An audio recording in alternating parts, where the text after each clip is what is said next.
कंस कहता है, अभी अभी तुमने सुना नहीं, आकाशवाणी ने कहा है कि देवकी का 8वां गर्भ मेरा काल होगा। उसी समय वासुदेव जी समझाने लगे, राजन आप मौत से डरते हैं।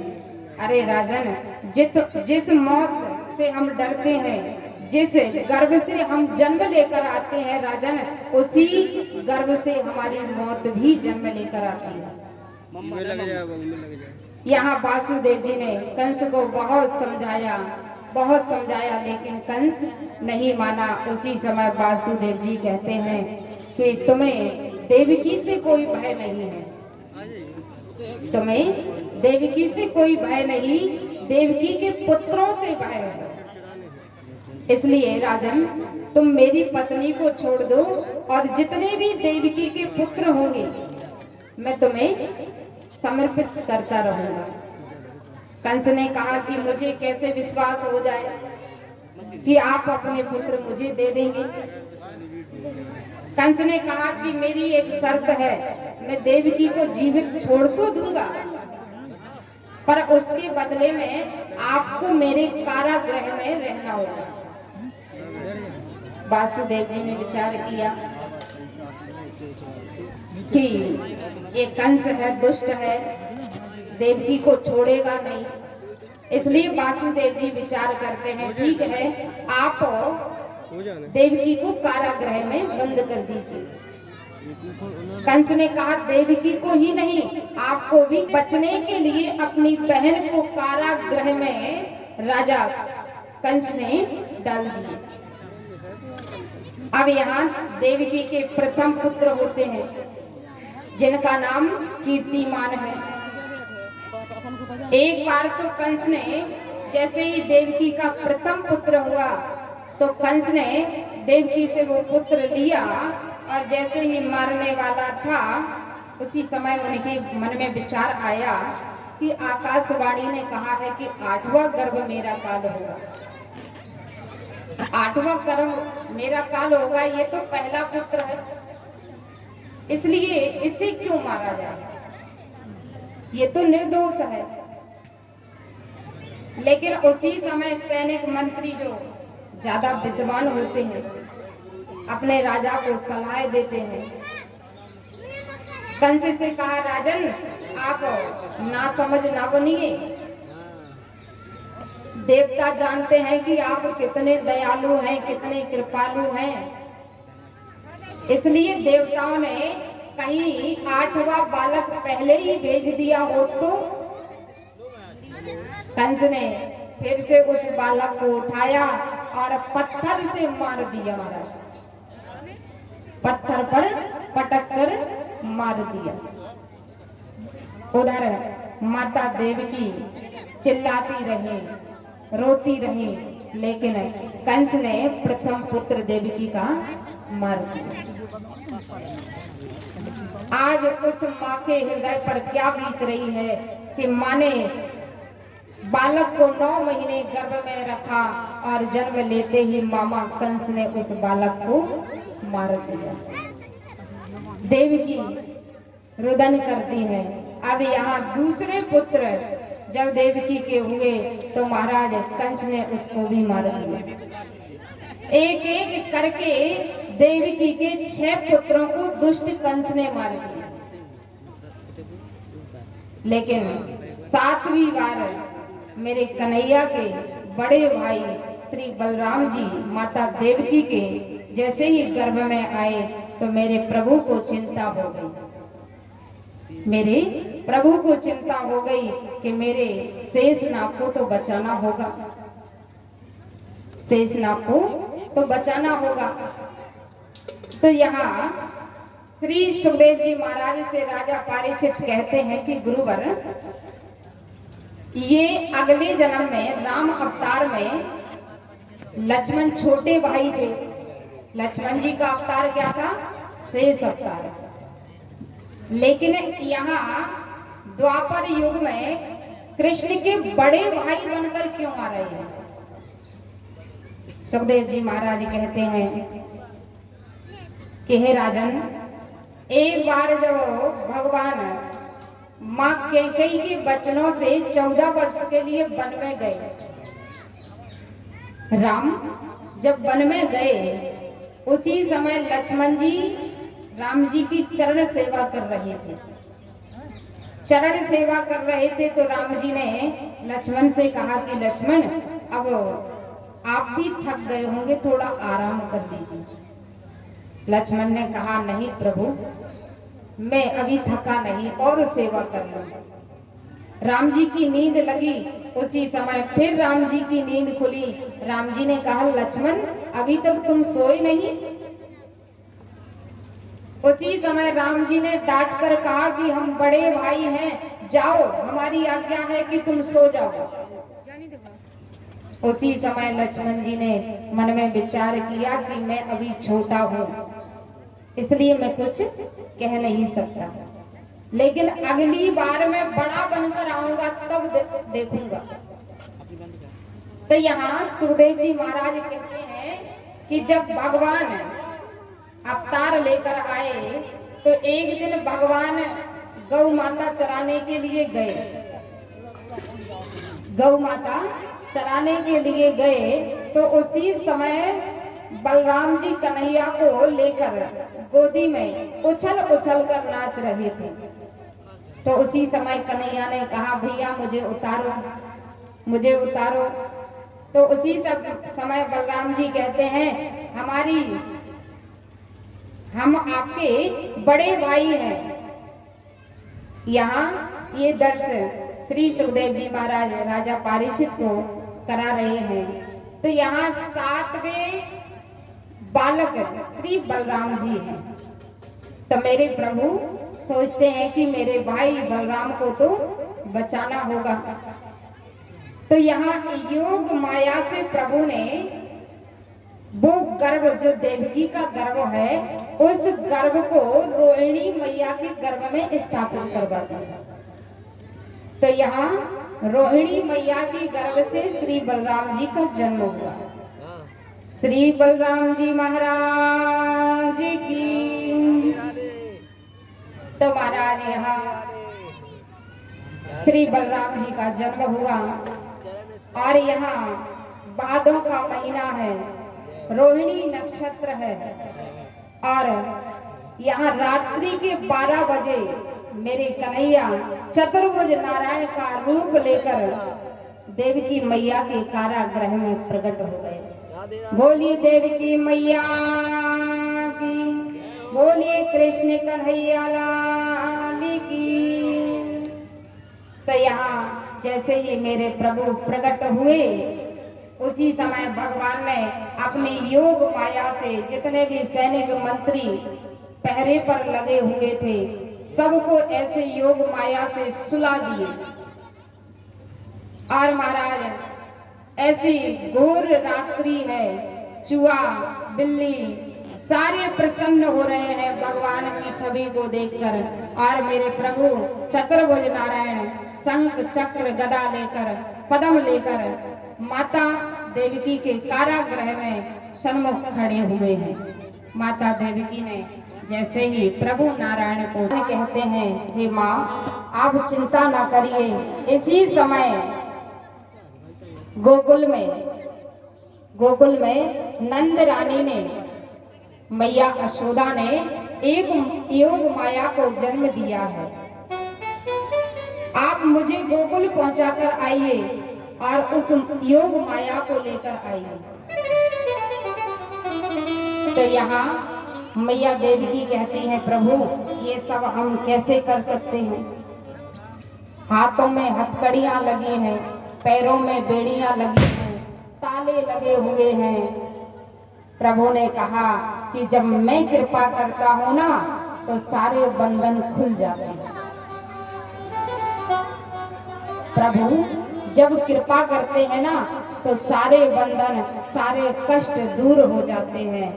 और मैया से इतना कहकर मेरे प्रभु बालक बन गए और बालक का रूप धारण कर लिया। बोलिए कृष्ण कन्हैया लाल की जय, बोलिए चतुर्भुज नारायण की जय। तो यहाँ श्री वासुदेव जी अपने मस्तक पर विराजमान करके जैसे ही प्रभु को लेकर जाने लगे तो महाराज एक एक ताला एक एक गेट खुलता जा रहा है। अब तक तो वासुदेव जी के हाथों में हथकड़ियां लगी थी, बेड़ियां लगी थी, और जैसे ही चलने के लिए तैयार हुए तो महाराज सच समझना बेड़ियां, हथकड़ियां, ताले सारे बंधन खुल गए और मस्तक पर विराजमान करके वासुदेव जी जाने लगे। जाते जाते क्या देखते हैं वासुदेव जी कि अर्धरात्रि का समय है, थोड़े थोड़े चंद्रमा भी निकले हैं, चंद्रमा भी निकले हैं। उसी चंद्रमा के उजेले से श्री वासुदेव जी को जल में मेढक दिखाई दे रहे हैं, मगरमच्छ दिखाई दे रहे हैं, क्योंकि भादों का महीना है महाराज, जोर की बारिश हो रही है, तो महाराज मेढक जल में दिखाई दे रहे हैं। तो वासुदेव जी डर गए, वासुदेव जी डर गए और पीछे की ओर होने लगे। उसी समय भगवान ने अपने चरण लटकाए और भगवान ने इशारा मानो ऐसा किया कि पिताजी मैं तो तुम्हारे साथ हूँ, चिंता क्यों करती है। उसी समय वासुदेव जी आगे बढ़ने लगे। जैसे ही बढ़ने लगे तो गोकुल के लिए जब जाना होता है तो महाराज यमुना को पार करना पड़ता है। तो यहाँ वासुदेव जी जब जाने लगे तो यमुना मैया ने विचार किया कि हमारे स्वामी का प्रगट्य हुआ है, हमारे स्वामी हमारे पति का प्रगट्य हुआ है और हम ही उनका दर्शन ना करें तो बड़े दुर्भाग्य की बात होगी। तो उसी समय यमुना मैया अपना उफान लेने लगी। यमुना मैया में उसी समय बाढ़ आई और भगवान का दर्शन करने के लिए यमुना मैया ऊपर को उठने लगी। तो उसी समय प्रभु ने कहा, अरे देवी यदि आप ज्यादा ऊपर को उठोगी तो मेरे पिताजी जल में डूब जाएंगे। यमुना मैया ने कहा, स्वामी जब आप प्रकट होकर आए हैं तो हम दर्शन नहीं करेंगे तो उसी समय भगवान ने कहा, अभी दर्शन करने का अवसर नहीं है, आप केवल मेरे चरणों का स्पर्श करो। और एक बार मैया उसी समय यमुना मैया अपना उफान लेकर आई, एक लहर जोर से आई और भगवान के चरणों का स्पर्श करके मैया उसी समय स्थिर हो गई। वासुदेव जी को रास्ता यमुना मैया ने दे दिया। वासुदेव जी गोकुल में पहुंचे। उसी समय नंद रानी गहरी नींद में सो रही थी, गहरी नींद में सो रही थी। सैनिक मंत्री दास दासियां सब गहरी नींद में सो रहे हैं। वासुदेव जी पहुंचे और वासुदेव जी नंद रानी के कक्ष गृह में पहुंचे। देखा एक नन्ही सी बालिका नंद रानी के पास में लेटी हुई है। उस नन्ही सी बालिका को वासुदेव जी ने उठाया और कन्हैया को नंद रानी के पास में लेटाकर उस कन्या को साथ लेकर श्री वासुदेव जी फिर से मथुरा की ओर प्रस्थान करते हैं।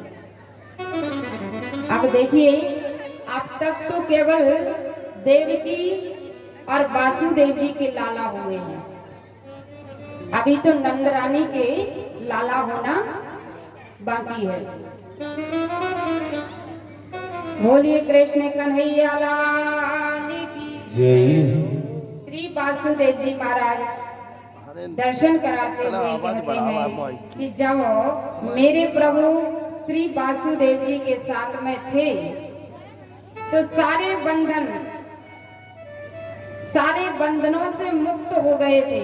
और जब उस माया उस बालिका को लेकर पहुंचे तो महाराज एक एक ताला बंद होता गया, एक एक ताला बंद होता गया और सैनिक मंत्री जो सो गए थे सारे जाग गए।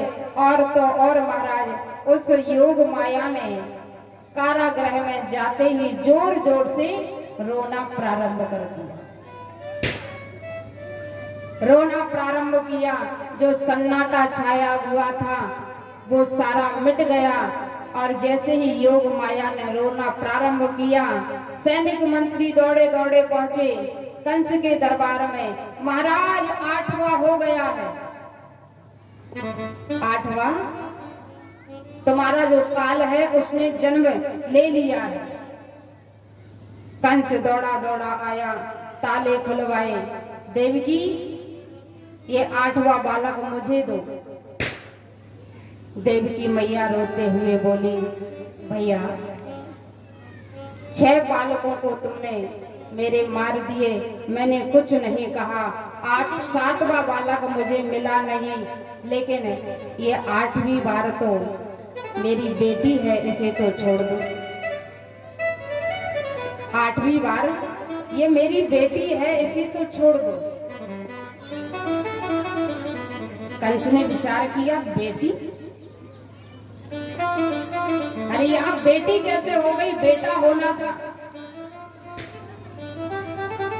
लेकिन आकाशवाणी ने ये नहीं कहा था कि देवकी का 8वां बेटा तुम्हारा काल होगा या बेटी तुम्हारा काल होगी। आकाशवाणी ने केवल इतना कहा था कि देवकी का 8वां गर्भ तुम्हारा काल होगा, बेटी तुम्हारी काल होगी, बेटा तुम्हारा काल होगा, ये नहीं कहा। कंस ने कहा, बहन मैं इतना नासमझ, इतना पापी थोड़ी हूं जो बेटी को मारूंगा, कन्या को मारूंगा। लेकिन फिर मन में विचार आया कि ऐसा तो नहीं कि देवता जानते हो कि कंस बड़ा दयालु है, कृपालु है, इसलिए बेटी समझकर छोड़ देगा। और कहीं बेटी के ही बेटा होगा वो मेरा काल होगा। तो महाराज उसी समय कंस ने विचार किया और देवकी रोती रही, चिल्लाती रही और गोदी में से उस कन्या को छीन लिया।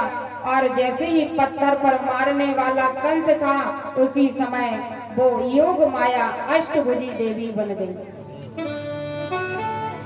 बोली देवकी मैया की जय, बोली शेरों वाली मैया की जय। अष्टभुजी देवी बन। मेरे जैसे निरपराध बालकों को मारकर तुझे कुछ नहीं मिलने वाला। तेरा जो शत्रु, तेरा जो काल, तुझे जो मारने वाला है उसने तो ब्रज में अवतार ले लिया है। अब यहाँ वासुदेव जी रात्रि में अदला बदली करके कब आ गए इसका किसी को भी पता नहीं है। अब यहाँ कंस भयभीत होकर पूछता है, हे देवी मैं आपसे हाथ जोड़कर कहता हूँ उसने किसके घर में जन्म लिया है, बस मुझे इतना बता दीजिए। देवी ने कहा, देखो मैं इतना नहीं बताऊंगी, पर तुझे जो मारने वाला है उसने ब्रज में अवतार ले लिया। अब कंस यहाँ भयभीत, अब पता नहीं किसके घर में उसने जन्म लिया है। अब यहाँ अपने सैनिक मंत्री सबको राजा कंस दरबार में बुलाता है, विचार कर रहे हैं। तो आइए यहाँ श्री वासुदेव जी जिस लाला को, जिस प्रभु को गोकुल छोड़कर आए हैं, आइए उनका दर्शन करते हैं। कैसे मैया देवकी के पुत्र श्री नंदरानी के यहाँ कैसे लीला कर रहे हैं और कैसे नंदरानी के यहाँ उत्सव चल रहा है।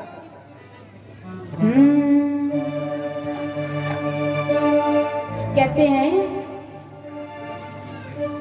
जब नंदरानी के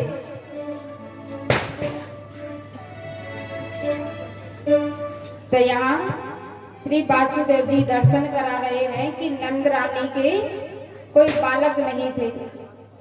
नंद रानी 85 वर्ष की और नंद बाबा 95 वर्ष के हो गए थे, कोई बालक नहीं। लेकिन एक दिन उन्होंने ब्राह्मण भोज करवाए तो उसी समय नंद रानी को ऐसे लगने लगा कि हमारे यहाँ बालक हो गया। अब यहाँ अष्टमी यानी 8 को, भादों की अष्टमी को वासुदेव जी कब अदला बदली कर गए किसी को भी पता नहीं है। रात्रि में नंद रानी को कोई पता नहीं। सुबह नवमी को, तिथि नवमी को नंद बाबा की बहन, नंद बाबा की 2 बहन थी जिनका नाम है नंदा और सुनंदा।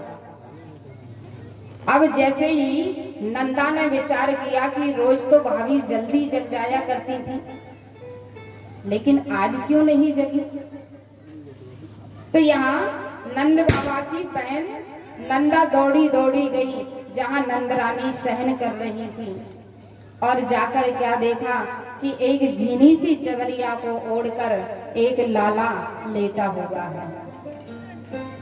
अब यहाँ नंदा ने विचार किया, हे भगवान, मेरी नंद मेरी भाभी के लाला है गयो है, हे भगवान ये पुत्री ही हो, लालाई हो, लाली ना हो गए। क्योंकि जो नंदे होती है ना, जितनी भी नंदे होती है ना, वो यही कामना करती हैं कि लालाई हो गए, क्योंकि लाला होने पर मोटो मोटो दक्षिणा मिलना है। इसलिए नंदा विचार करती है, हे भगवान लालाई हो गए, लालाई हो गए। लाली होने में ज्यादा दिक्कत तो नहीं है, लेकिन भाभी के गले में जो 9 लखा हार है वो तो लाला होने पर ही मिलना है। 21 बार हरि शरण को जाप कियो, हे भगवान लालाई हो गए, लालाई हो गए, लालाई हो गए। अब ज्यादा प्रयास करके चदरिया को हटाया और जैसे ही हटाया तो मेरे गोविंद बिहारी जी दिखाई देते। बोलिए गोविंद भगवान की जय, बोलिए कृष्ण कन्हैया लाल की जय। आइए, यहाँ नंद रानी के लाला हुए हैं। हमारे यहाँ श्री वासुदेव जी उस लाला कन्हैया को गोविंद बिहारी जी को लेकर आ रहे हैं। उससे पहले हम सभी प्रभु का अभिनंदन स्वागत बंधन करते हैं। आइए। स्वागतम कृष्णा सुस्वागतम कृष्णा, स्वागतम कृष्णा सुस्वागतम कृष्णा,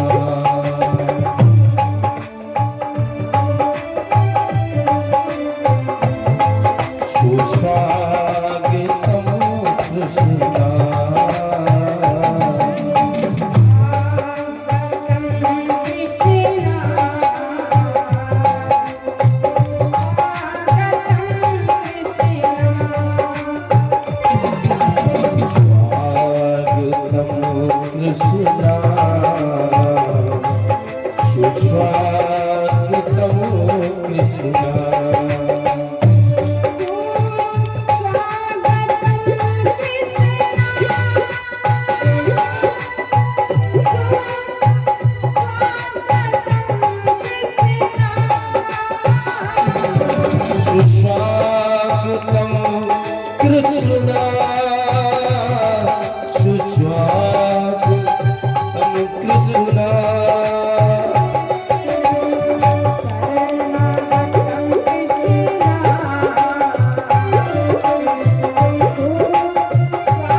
कृष्णा